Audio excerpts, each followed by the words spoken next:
புக்குல ஒரு பிள்ளை கூட உட்கார மாதிரி ஒரு ஏல ஒரு மூஞ்சிய கிரியேட் பண்ணி அழுதேன். எங்க அம்மா எந்த ஜெல்லுல பார்த்தாலும் என்ன அளவோ தெரியல, நீ ஏதோ பிள்ளை கூட பைக்ல போனியாமல அந்த ஆளு சொல்லு அப்படிங்க. அடகாடாத்து கிட்ட அது ஏஐ அப்படின்னா அந்த பிள்ளைய கூட்டு நீ ஏக்கு போற அப்படிங்க. ஏசுதா ஏசுதா எப்ப காது ரெண்டும் கிழிஞ்சு தொங்கிரும் போல இருக்கு. அந்த மோ இந்த மோ அப்படிங்க. கொஞ்ச நஞ்சே ஏச்சு கிடையாதுப்பா, என்ன ஏச்சு தெரியுங்களா? சொல்லியாச்சு ஏட்டா அது ஏல ஒரு பிள்ளைய வச்சிருக்கேன், அது எந்த பிள்ளையா இருந்தா என்ன, அது உனக்கு அது என்ன போக்கு அப்படிங்க. அதுலயும் நம்ம காலத்துல அந்த மாதிரி அம்மாவெல்லாம் பார்க்க முடியும். இனி உள்ள பிள்ளைகளுக்குலாம் செம்மணி கம்மணி எல்லாம் தெரியுமா? பழைய காலத்து அம்மாமார்களுக்கு தெரிய மாட்டேங்குது.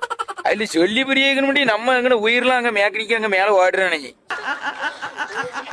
எங்கன உள்ள சில்லாட்டையில பிடிச்சிட்டு வந்தா அப்படிங்கப்பா. என்னத்த சொல்ல லீஜன்னா வெக்கம்பா. நம்மள மாதிரி ஏவமெல்லாம் அந்த ஏயில போட்டு வீட்டுல அறுப்பாயின்ட்டு தானே தெரியல எப்பா. அதுலயும் நிறைய பேர் இப்ப ஏயில பிள்ளைகள் கூட இருக்குமே கட் அவுட்லாம் அடிக்கானு. ஆனா இது தெரியாம எங்க அம்மா என்னைய கிடந்து காய்ச்சி பூச்சி தஞ்சாவூருங்க சிறையா இருக்கு.